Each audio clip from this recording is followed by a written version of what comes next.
Welcome to the Powercat Podcast, the original K-State sports show. Now let's go to the rolling Flint Hills, home of the Cats and Dogs studio. Here's your host, Tim Fitzgerald. Welcome to another edition of the Powercat Podcast. Fitz and Zach right here in the Cats and Dogs studio. Joining us also is Cole Carmody. I kicked Gills out. I didn't really kick him out. He's working, and we want to talk baseball, and Cole is our baseball guy, so you're going to get a big dose of Cat baseball here in the first half of the podcast. Of course, we're sponsored by Fridge Wholesale Liquor. Go visit the boys at the Fridge. Say hi to Kevin and all the mics right there at the Fridge, the corner of this, that, in the town in which we live. I love the place. I love it so much. Oh my gosh, I need to go visit. I wish I could. I'm only taking a carry-on to Vegas, so I have to buy Vegas booze. You're only taking a carry-on. Mm-hmm. Are you flying on a low-cost carrier that charges you for everything, except your seat's like $9? No, that's not the question. The issue is baggage claim in Vegas. Oh, It could take like an hour just to get the bags out. I saw Bellagio check-in was like 4 hours yesterday. There was a problem. Yeah, MGM started having their problems again. Yeah. Luckily, I'm not. I think the MGM problem. internet was down for a time yesterday because Twitter didn't work. Yeah, I saw a tweet that Other things didn't Luxor work. was backed up. Can you imagine staying at Luxor and then having troubles checking in? Man, so when you get finally checked in, you're at the Luxor. Yeah, but like there's so many cool Egyptian artifacts because it's Egypt. Yes, check out everything. Yeah. This is all going so far over my head. That's okay. You've never been to Vegas, have you? Wait, you're a history dude, I am a history dude. so you don't know about I know the historical Egyptians, Egypt? but all these Yeah. places you're talking about, you might as well be Right. speaking French. That's I don't even- actually in a place called Paradise, Nevada. Oh, okay. Yes. Yes. But anyhow, I'm heading out on Friday. Cole's going to take over the daily delivery for the weekend. We've never done that. What are we, crazy? Yes. I didn't want to do DDs from Vegas on my Or pre-recorded 60th birthday. Not with that. when there's live sports. That was the thing Yeah. is I was just going to pre-record a bunch, and then K-State kept playing. I'm like, well, we got to do live ones. And Cole was going to do post-game videos. I'm like, hold on. Why don't we just do them as daily deliveries? So Cole, you're in charge of the DD. I hope I remembered to change the graphic that you texted me last night. If not, that'll be funny. Mm-hmm. I mean, it's just like any other show when somebody else is on vacation on TV, and it's like, that's not blankety blank. Yeah, that's true. You know? Mm-hmm. Can I show you guys something before we start? Oh boy, here we go. I can't see you, so this is you going to be just show fun. us. Can you see this right here, Fitz? Oh, wait, hold on. I always forget. This right here. Oh my God. This is Our called little a coach's sunglasses. fan. Too. And then you hear, and you can Yep. kind of see it around the eyes. Yeah. Uh-huh. Mm-hmm. Yeah. If that doesn't tell you I've been outside for practically the entire summer, I don't know what will. Hey, could you do me a favor real quick? Could you give me a little do you coach in the third base box? I do. Can you give me a little something you'll tell the hitter and exactly in your coaching demeanor? Little hum babe skip. Here we go, baby. Yeah, there we go. I love it. I love it. It's just great. What was that word? I don't know. Hum babe skip. Hum babe skip. I don't know. Hum babe. I don't know. I didn't play baseball. I just love the coach talk. I love it. Goes the amazing thing is it's scientifically proven. If you go buy your liquor at the Fridge, you'll understand baseball coach talk. It'll This take is about true. 7 bourbons, but you'll get there. Mhm. You'll get there. Questions from Wabash Station. The VIPs there get to ask them. Everyone gets to hear the answers. And Zach's going to speak right now with those words. From Cat in Colo, dare we dream of Omaha? What chance do you give the Wildcats of winning 2 games against West Virginia on the road? Virginia. Virginia. Yes. I said Virginia. You said you stuck in the West. Did I say West Virginia? I'm You so stuck in the sorry. West. Wow. I know. It's a Big 12 Wow. habit. Cole, you're Oh, up. my. What do you think? Well, I think, first of all, you talk about West Virginia. Let it be known that West Virginia Right. is the only They other are Big in. 12 team in the Super Regional. I don't know, guys. Like, I really wasn't around for the 2013 Super Regional team. But when you look around the country and you kind of look at some of these rankings that, publications have and where they have K-State, it's actually a pretty favorable region. Virginia is the 12th overall seed in the country, and there are 16 teams left. And so, if you were to just technically go by that logic, they were not even going to be a team that was going to host a super regional. And so they would have, if everything would have been chalk, they would have been going to Fayetteville. So I don't think that Virginia is unbeatable by any stretch of the imagination. I don't think they're as good as Oregon State was when K-State went up there to play them in 2013. I'm not sure this team maybe has that same talent that the 2013 team did, but they definitely have the top-end talent. And anytime you have top-end talent, you have a chance to win. I went through MLB.com's MLB draft, mock draft, I should say. K-State has 3 projected top 200 picks. Like, that's really impressive for a Big 12 school. That's really impressive for a school that is a 3 seed in the NCAA tournament. And when one of those guys is going to be your Saturday starter and Jackson Wentworth, and one of them is your All-American closer and the other is your 3-hole hitting shortstop, you're going to have a chance. K-State's really solid up the middle, and I think they have just as good a chance to win the Super Regional as anybody else would have in that spot. I mean, from K-State's perspective, they've got 2 pretty darn good starters. If you can just not get to game 3, you're in great shape. Yeah. I mean, if you can find a way to win the first 2 games, you win the Super Regional. But right. I think for them, it's as simple as condense the game, because K-State is going to want to put Tyson Neighbors in as often as they can. If it requires 3 games and he needs to pitch 3 games, he's going to pitch 3 games. This is his last go around in college. He's going to he has a chance to be pitching in the back end of a major league bullpen at the end of this season. I really believe that. With his injury earlier in the season, I think it's kind of saved him some bullets for later in the season. That's something that maybe Pete Hughes didn't want to have happen, but it's kind of saved his arm a little bit. And so there's plenty of gas in the tank for Tyson Neighbors, as evidenced by that game against Arkansas. I mean, Pete Hughes said in his media availability that he wanted to only pitch him for 3, 6, maybe 9 outs, and he ended up going 60-plus pitches and getting 10 outs. I think the strategy for a super is going to be a little bit different in game 1. I would not expect Tyson Neighbors to go 3 innings. He might have to try and get a 6-out save, but they're going to try and get through 7 innings. And if you can get through 7 innings, you've got a lockdown closer at the end of the game who has been money his entire career. Agreed. Yeah. Agreed. I'll say it this way. That 2013 team was really good. But I didn't have a good feeling about Oregon State. I just didn't. I have a good feeling about this team. I feel like this team has gone through their struggles. They've gone through their periods. We always see it. I always saw it with NC State in basketball. Someone pops up and finds themselves right at the right time at the postseason. And I don't know if that means K-State will go deep in the College World Series, but I do feel like because of that, they're going to get their wins in Virginia and come back to Omaha, which would be seismic for the baseball program. It would be a huge corner turned, and Pete Hughes has made that, put that up on the board for a number of years now, and to achieve that would say a lot about him as a coach.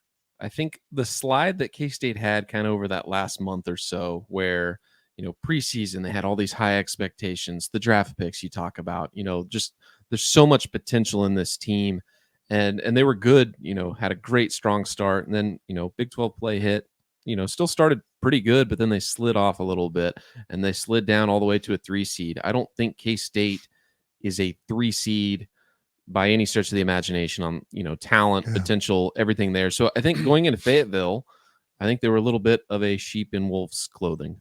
Mm-hmm. Or, excuse me, a wolf in sheep's clothing. Yes. I got it backwards. So, I don't know the rules. I think that they were probably a little underrated, underanticipated.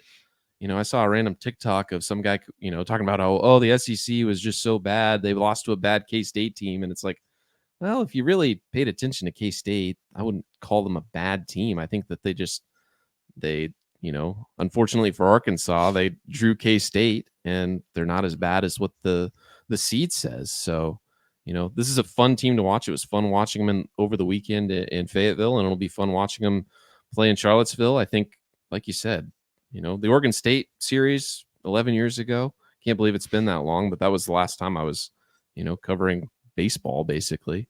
You know, I didn't, you know, I was with you. I didn't think that was necessarily a lock, but I feel really good, especially with Virginia being the 12th seed here.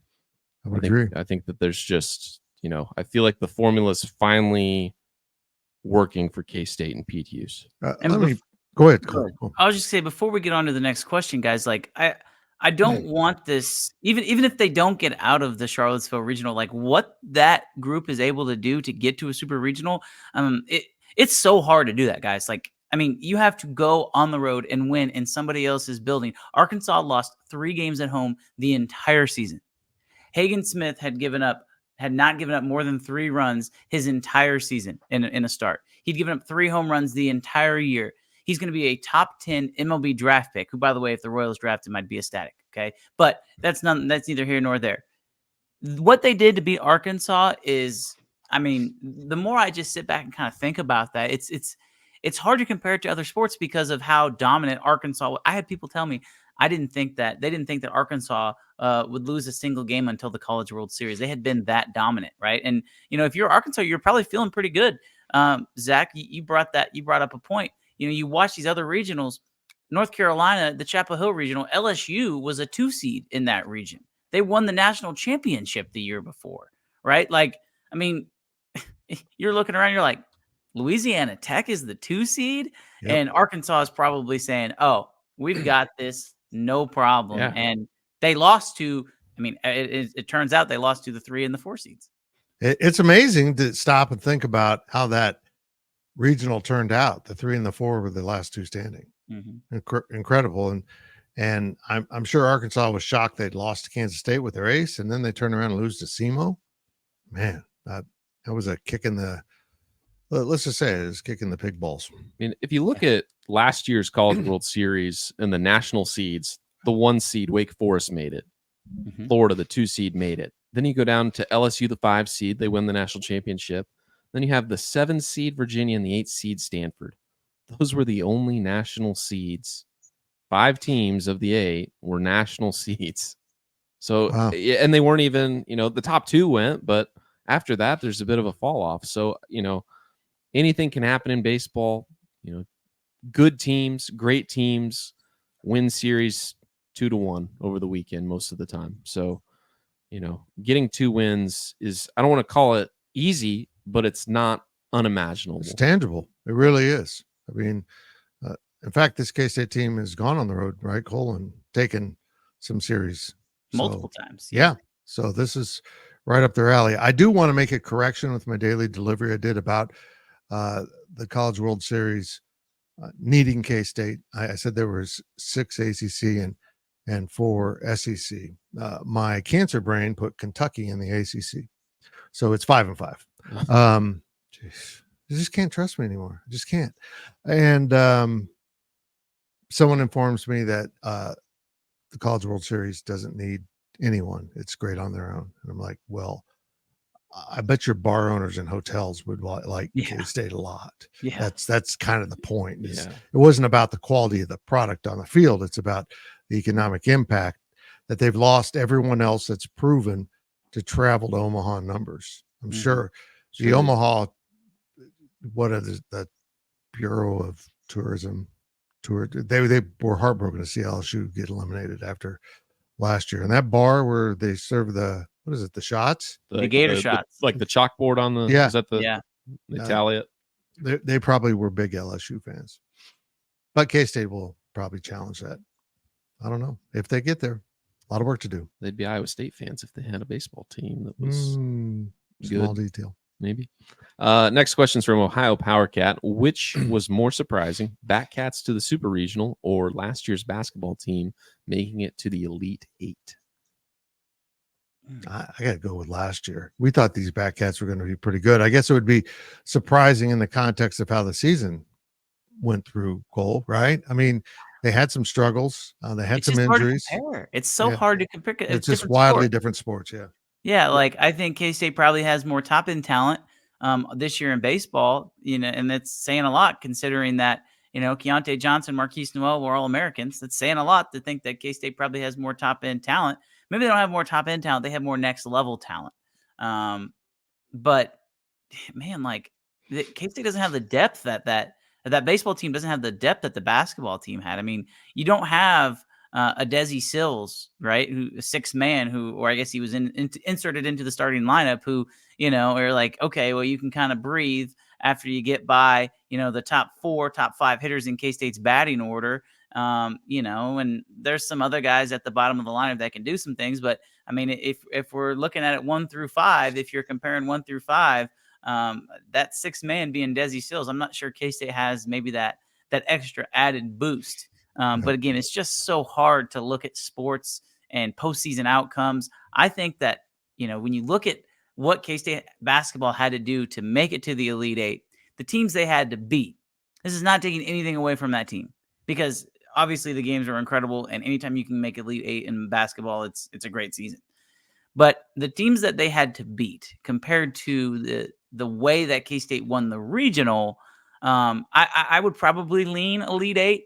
But if K-State would have beaten Arkansas twice to win the regional, then I would 100% have said baseball. You could also make the argument that K-State did beat Arkansas twice, because once they beat them the first time, they basically had them on the ropes, and SEMO was just able to finish them off. But nonetheless, I would probably side with basketball, but I don't know by how much, because I think it's really close. The way I answer this question is, if you read all of the preseason media, all of the predictions, all of the projections, and then you went into a coma and woke up right before the Elite Eight game against Florida Atlantic and right before the Super Regional against Virginia, which one is more surprising? And without a doubt, it is the Elite Eight. Yeah. With a chance to go to the Final Four. And you'd probably be even more surprised and be like, Florida Atlantic? Let's book our tickets to Houston right now. Like it's, for me, it's a first-year head basketball coach who had to rebuild a roster. He had 2 guys, and he had to rebuild basically the whole thing. One of the guys that stayed behind, turned into different player. What was it at Media Days that he called Marquise? It's a lion. He needed a tiger, a lion. There's something with big game cats that he's like, he's this. I need him to be this, and he turned into that. He became the leader that the team needed. He struggled and was frustrating at times. Under that last season with Bruce Weber, but Jerome Tang was great for Marquise Noel, and Jerome Tang was able to unlock potential that most people probably didn't see coming, and was able to, get hot right at the right moment in March. Agreed. I just realized I don't have the studio cam on. Oh no. It's been Dogs so weird hanging out. Oh, dude's completely Dude just lifted his head, and you might have seen me smile on the video version of this. Dude just lifted his head up and stared at me like, oh, you're here. Yeah. Next question is from Purple My Nurple. I've really enjoyed watching the Batcats play in the Fayetteville Regional. And he puts in parentheses, Bush League announcers. We're talking about some of the talent that returned on K-State's roster, and mentioned that Kalen Culpepper is likely a first-round draft pick. My question is, are we competitive in NIL money for top players like Culpepper? Yes. I don't know what baseball NIL's like. I'm going to say yes. I mean, that was a conversation. Fighting Never Fighting, the first episode came out with Curry Sexton, and he brought up a little bit at the end talking about Wildcat NIL, and Pete Hughes has talked about it, but like when he says all of these guys had a chance to go somewhere else, we think that the NIL in college basketball is outrageous, but I mean, guys, the NIL in college baseball is horrible, because you truly do have programs that cannot keep up. They just can't. Yeah. And K-State was able to secure Kalen Culpepper. They were able to secure Tyson Neighbors, and they were able, to keep Owen Borma. I think that those 3 could have very easily entered the transfer portal and been playing at SEC schools. And so, K-State definitely took care of their own, right? So then the question becomes, can they do it again? And I point to a guy like Chuck Ingram. Okay, Chuck Ingram's from Kansas City. He went to Belton. He played at Wichita State. He was an all-conference performer for 3 seasons at Wichita State. Again, another guy who could have very easily gone to another Power 5 program. But I really, truly do believe that Kansas State's NIL program helped secure Chuck Ingram, and they helped keep their own players. And so when you have these guys that are going to enter the draft, that opens up some NIL money. Are they going to be able to go attack, some of these top guys in the portal? I think the answer to that question is yes, especially if there's local guys who, you can use that local tie. And hey, you can make a super regional at Kansas State. You can make a College World Series at Kansas State. We just did it. Along with that, here's a bunch of money that you probably won't be able to get at other schools like K-State. Now, LSU, obviously, NIL, completely different. North Carolina, all those traditional schools, completely different. But you also have to factor in the star power that you would have at a school like K-State compared to a school like LSU or North Carolina or those other schools. So I think K-State's in a really good shape NIL-wise for baseball, and I would expect them to be, heavy players in the NIL market and transfer portal this offseason. If you're K-State, you go at it about this way. It's kind of the way football's doing it. You're not very often going to try to use NIL to win a recruiting battle. Yeah. I mean, the football did it, of course, with Avery Johnson and some other guys. But you're going to use NIL to defend your roster from other schools.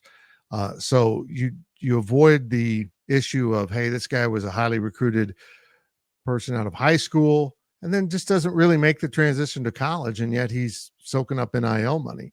And that's an ongoing, concern, I think, of coaches, just with limited NIL resources, wasting it on players that don't pan out, which is going to happen. I want to insert this here also, that with this pending House versus NCAA settlement, we haven't seen exactly what it's about, but if it truly is a revenue share based on the average revenue of college sports, first of all, I think that's BS. It should be on your average revenue. I mean, the fact that Ohio State and Texas have bigger budgets shouldn't affect K-State, but it will. So, I mean, if everyone's at $22 million a year to divvy up for their student athletes, having the minimum number of sports will mean student athletes at K-State will get a bigger check. It's a hole in this whole thing. K-State shouldn't have to pay as much. It should be just a flat revenue share of your percentage of your budget. Maybe it will be that. But right now, it sounds like it's just going to be a set number for all power conference programs. And K-State, being at the minimum number of sports, will have fewer mouths to feed in a lower cost of living area than a lot of metro areas. So it could be an advantage for K-State in the future. Yeah, I think, like you said, the NIL money that K-State can use is more about defending potential suitors and keeping guys at K-State and, winning those recruiting battles early and making sure you can keep them here. But also, when you lose Oklahoma and Texas, two decent baseball schools, I mean, OU hosted a regional, Texas, I think they were a 3 seed in College Station, but they're a perennial, NCAA tournament either host or, they make the appearance pretty much year in, year out.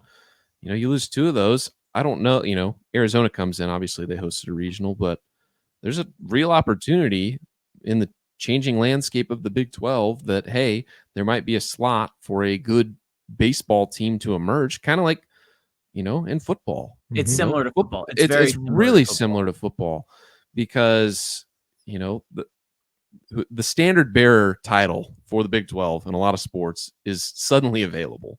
Yeah. So, I think that if you're K-State, I deleted a question because we're adding a different one, but there was one about, the House case and, what sport maybe would you like K-State to try competing in for a national championship? I think baseball, if you can prove this weekend that you can beat Virginia and you can make it to Omaha, it's the first time K-State's ever been to Omaha if they make it. But why can't that be a yearly thing? Because I think if K-State fans experience it and they get a taste of it, I think that the NIL donations that are earmarked for baseball, I think they go up. I think donations for baseball, they go up.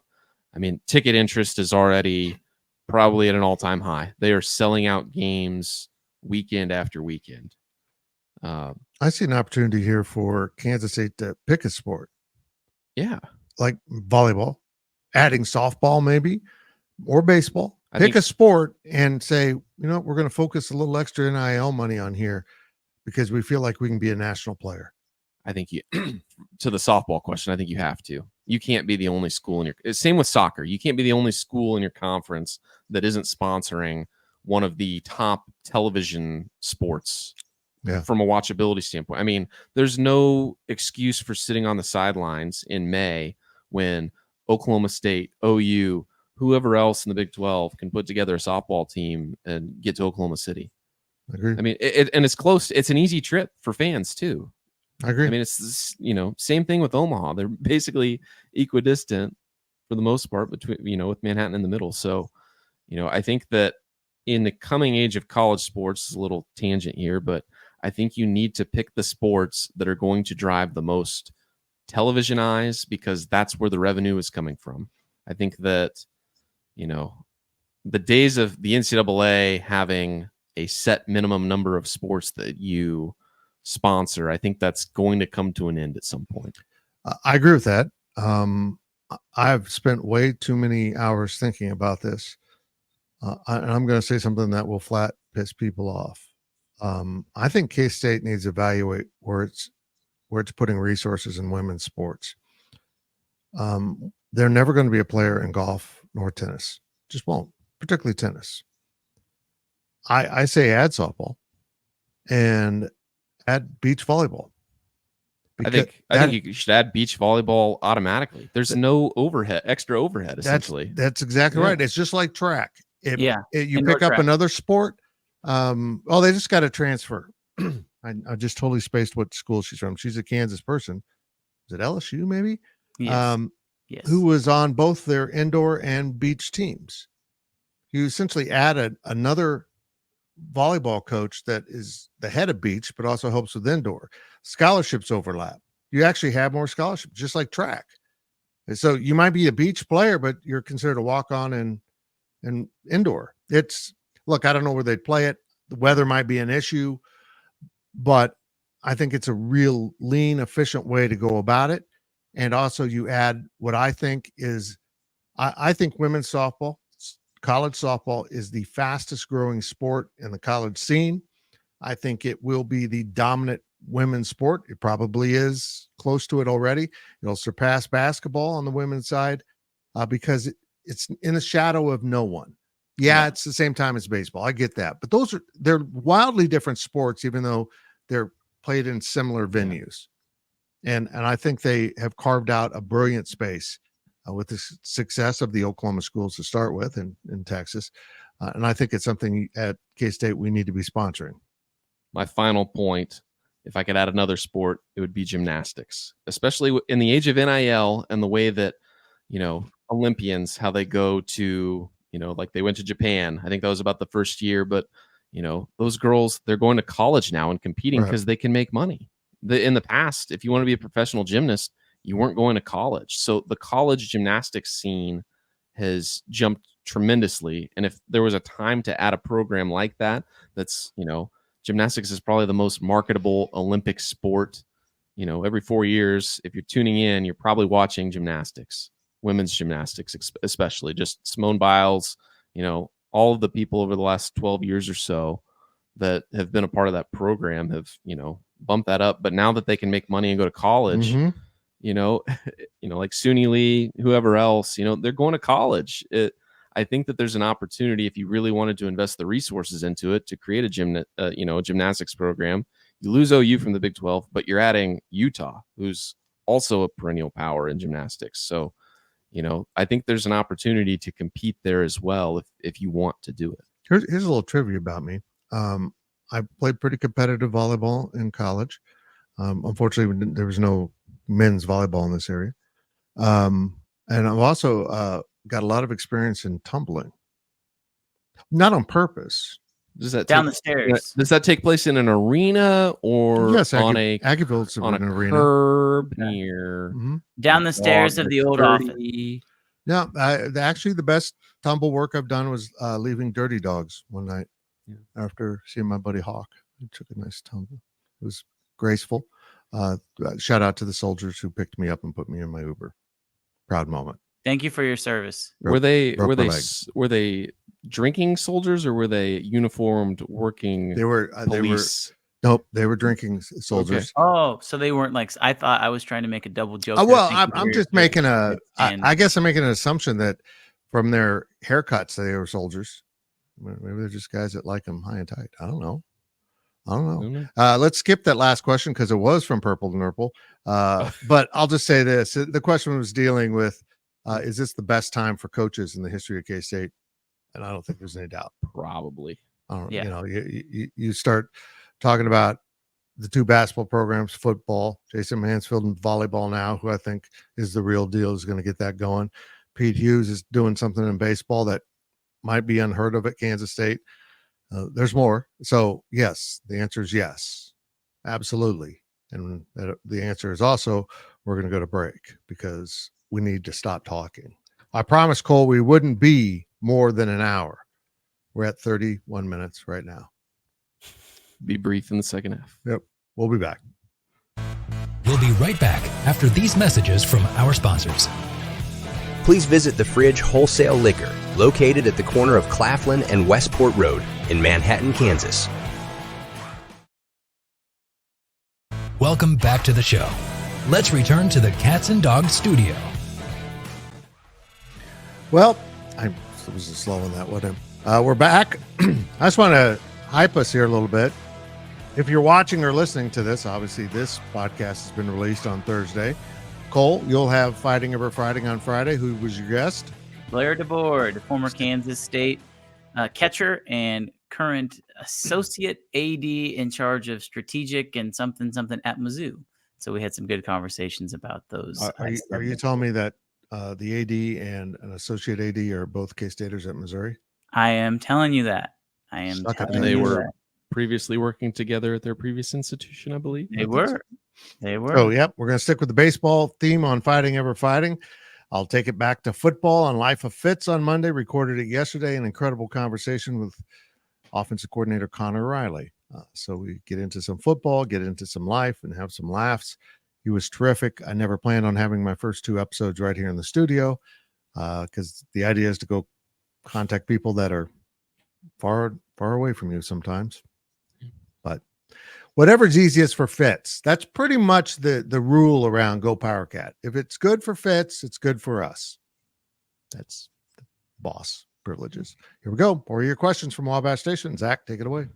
From John Queefold. Are you...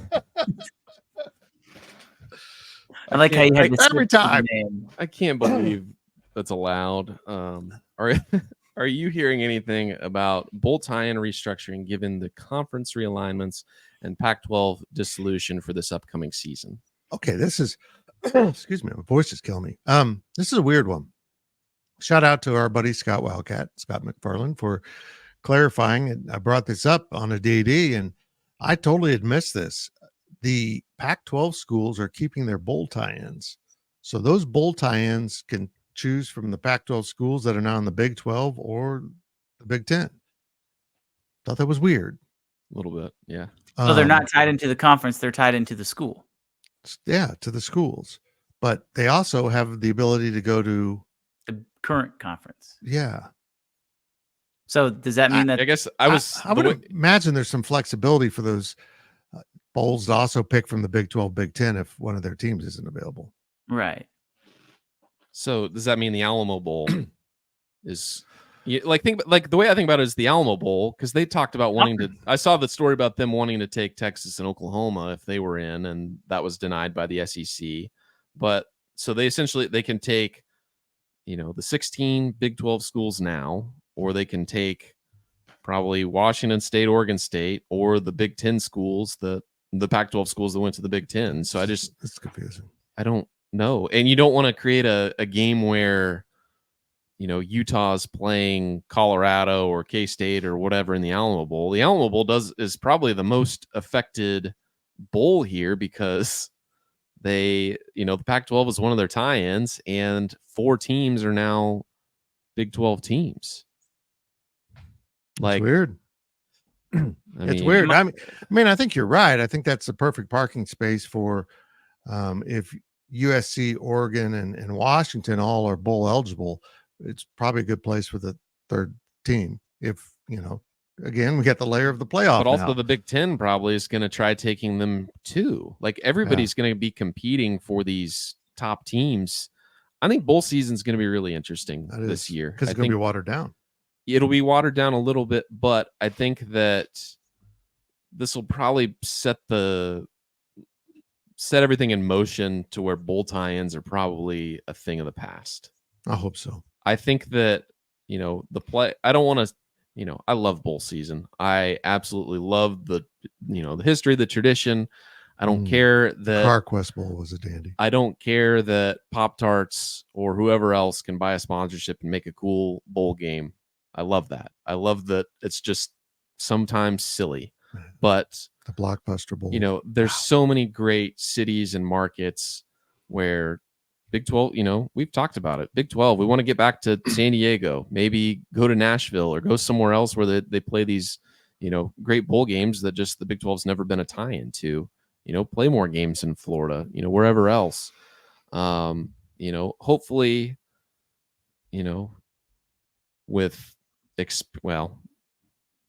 with an expanded power, whatever, too, or if there becomes a top league, maybe these bowl games, they'll just start taking the teams that they want and bid for and try making the best games possible. So I don't know if there's going to be a pecking order or what, but I think that a mix-up has been long overdue. Yeah, I agree for sure. It's grown stale. Yeah. The traveling venues for fans have grown stale. I mean, it was great that K-State finally got to go to Orlando and play in the game with multiple names over the years that it's been a Big 12 tie-in bowl. But K-State's now been to everything. They have been to everything except maybe the lower Dallas Bowl and the Armed Forces Bowl. Games you don't necessarily want to play in. It'd be fine if you went to them, 1 year. Where they go 6-6, but there's plenty of bowl games out there that would be great to go to. In all honesty, there's a venue that they should be playing a bowl game that doesn't have an SEC tie-in that maybe is like the Mountain West or or whatever in Austin. They should play on Texas's field. Good weather. It's a great stadium.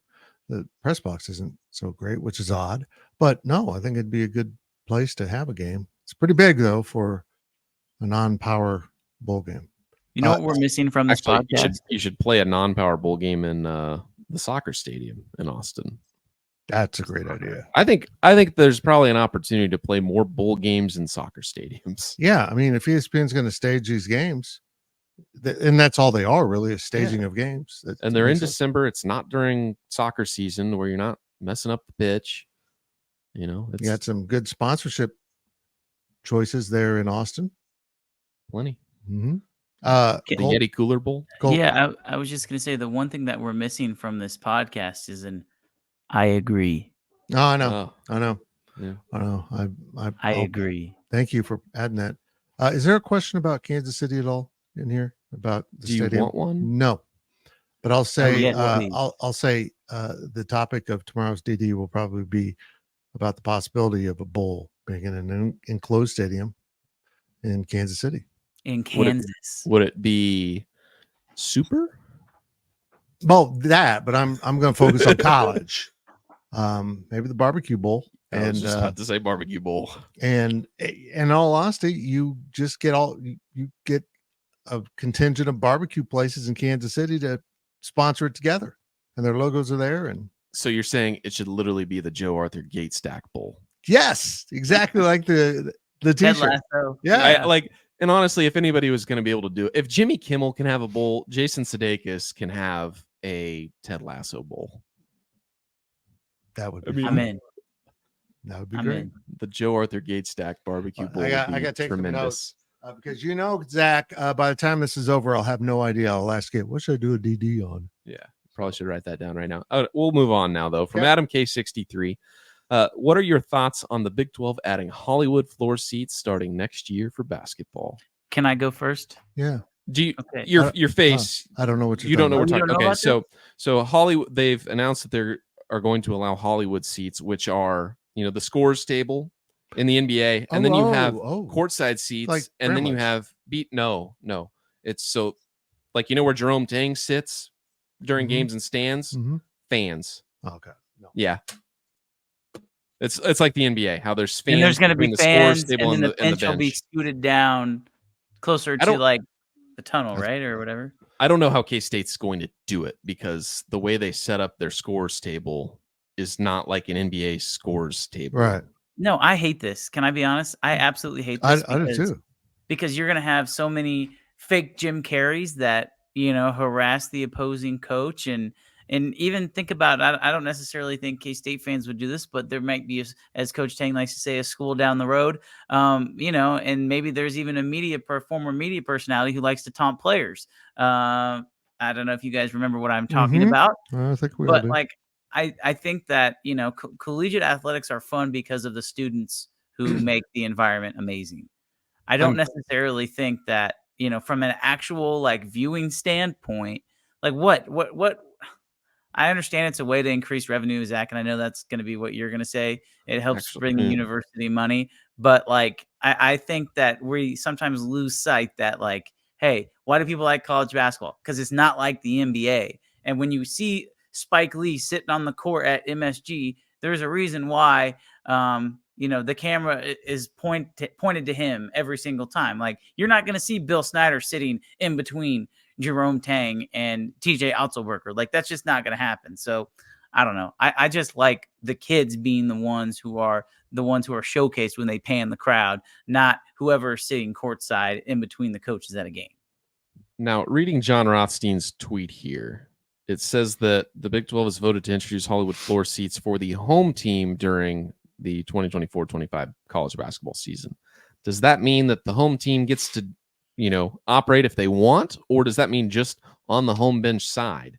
Because, to your point, Cole, I think it'd be really awkward to have visitor Hollywood seats on the visitor side of the thing. But also, wouldn't you just be yelling the whole time to disrupt their huddle? Right. Like, if you found some just, if the right person, I don't mean it by the right person, you know what I mean? Yeah. If the right person buys that ticket, yeah, that's exactly what's going to happen. But, I think the university would probably try to vet people if they're going to put seats by the visitors. But I don't know. Again, I don't know how Bramlage does this and figures it out. And half of the thing is, it's about where the bench is. If you want to have a Hollywood seat, it's because every NBA arena has a standard setup for where their scores table and the benches are. They're on the opposite side of the camera, so you can see the bench. You can see the fans that are sitting Hollywood.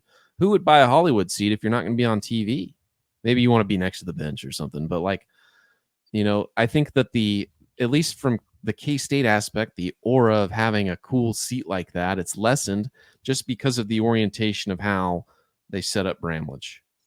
And I think if you want to do that, I think you need to flip the benches back to the other side. Or at least if you want to make more money, quit having exposed seats at mid-court and go full bench like Duke or KU.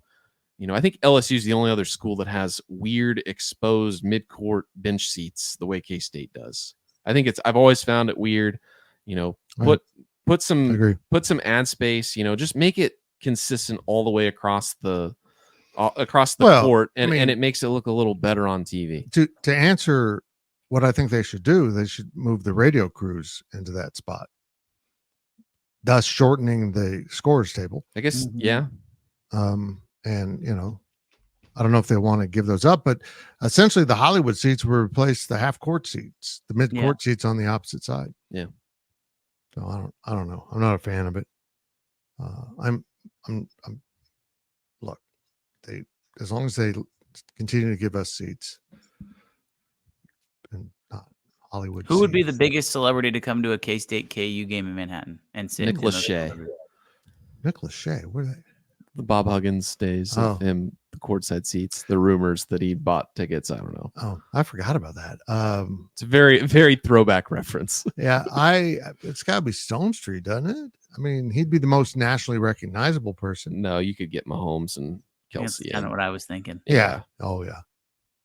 Well, if Cincinnati comes down, Kelsey's perfect to put in a Hollywood seat next to their bench. Yeah, Him and T Swift.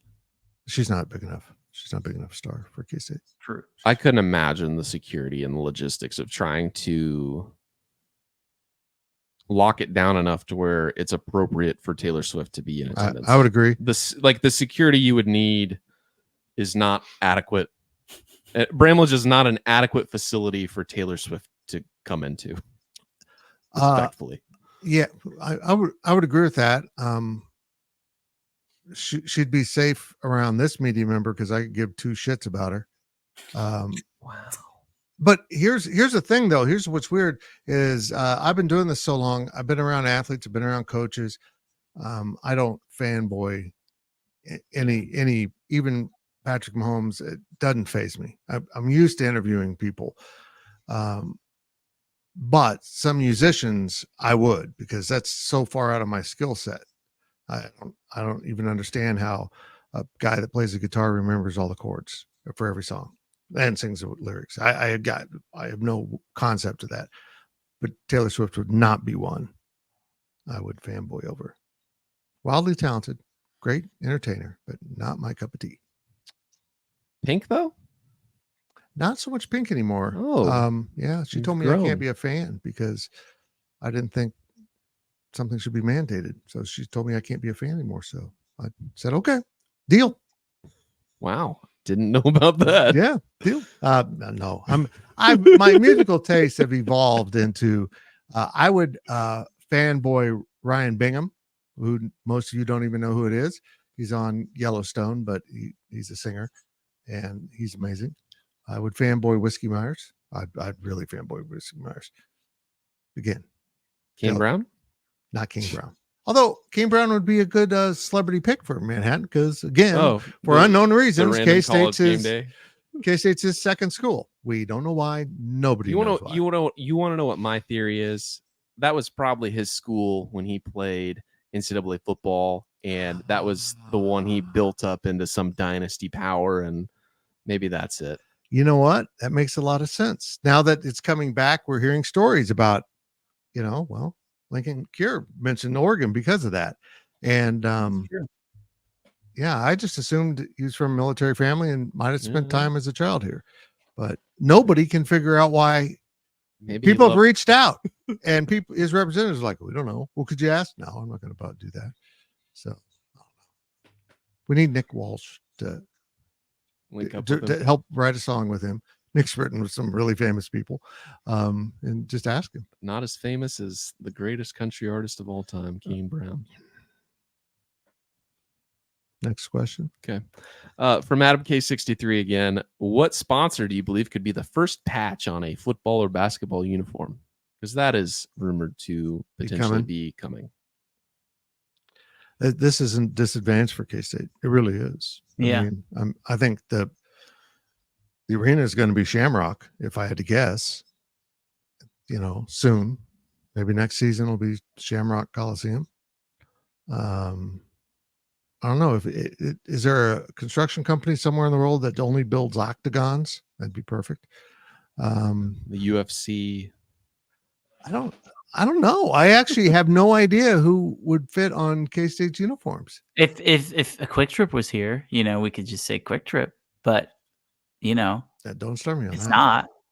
So whoever runs the social media at Quick Trip, hopefully they see this clip and maybe they change their mind once. Let's point this out. We're pretty sure the social media person's a K-Stater.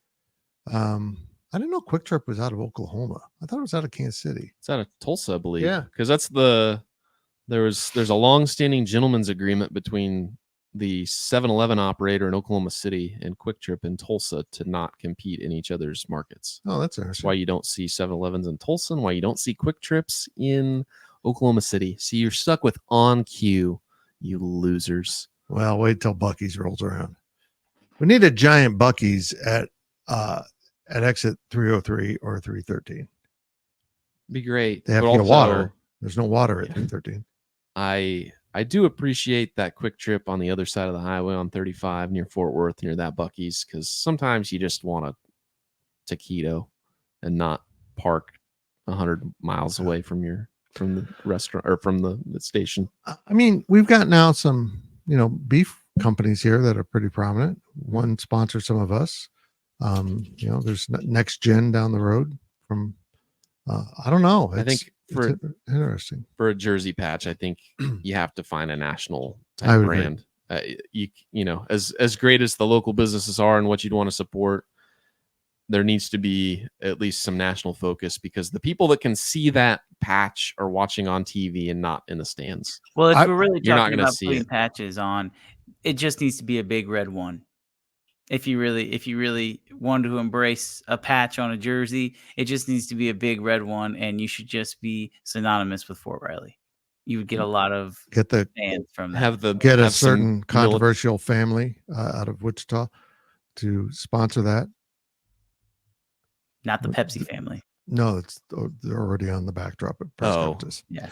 But you know what? I just got your joke, Cole. Thank you. I can see the Big 12 selling everyone's jersey patch. Yeah.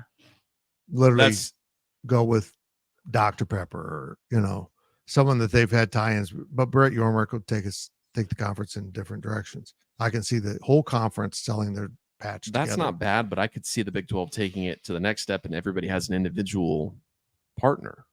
The Big 12, you know, Brett Yormark being as well connected as he is, you know, they're able to find 16 unique companies that are maybe, you know, they want to be a Big 12 corporate sponsor, but also, hey, you're assigned this team or that team or whatever. Old Trapper. I think that, you know, it's not a horrible thing. You know, if you get 16 companies, you pool the money together, it averages out, you distribute it to all 16 schools equally, but everybody has a different patch. I don't know, you might be onto something. Better move on. We're not going to keep it under an hour. Oh boy. Last question of the podcast from Classy Comment 69. What? That's a new one, isn't it? He's been around for 13 months, I think, 10 posts. Well, is it Classy Comment 69? Yeah. Nice. Classiest. Yeah, it's a nice name. Yeah, very nice. Let's put you in the coach's shoes. You have a big time recruit coming to campus for an official visit over the weekend. What would your ideal itinerary look like for them? Where are you taking them for dinners? What non-football activities are you doing with them in the afternoons? Well, probably take them to McDonald's because when they get their order in a bag, it'll just all be cash. No, I don't know. I've You never have to start with the candy. I mean, these kids love posting all the candy. I thought that was illegal. I'm so confused. I thought the photos were illegal now, and they're still doing them. I don't know. All I know on is official visits, but I don't know what I thought people weren't allowed to go into rooms anymore. I thought you weren't allowed to set it up and decorate. I don't know. So I'm glad they cleared that up. I'm giving a them huge candy. problem. I don't care. That make me sounds weird. I know. I mean, candy's a home run because you can just ask the kid, what kind of candy you like? It's good conversation, you know, just kind of warm up someone. If, you know, you're doing an interview, you like to throw them some softballs, get them warmed up and talking.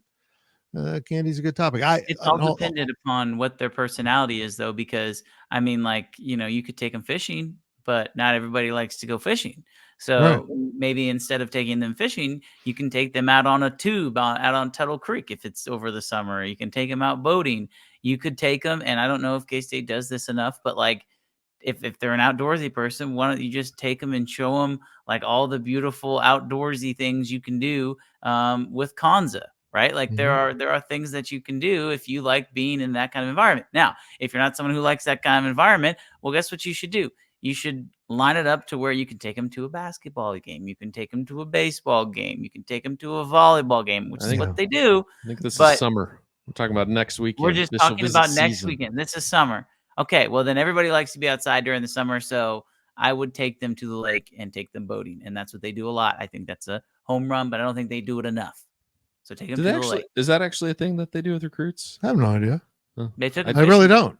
I feel like going out on a boat on a lake and tubing or doing whatever, I feel like that's a very high risk activity that could lead to injury or worse that I wouldn't want to be responsible for. Photo shoot. Zach, I saw a photo shoot for a Utah State recruit who took pictures in the gear on a boat on a lake with mountains in the background.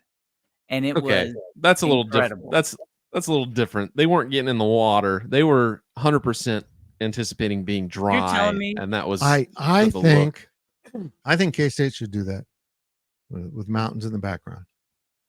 Those beautiful.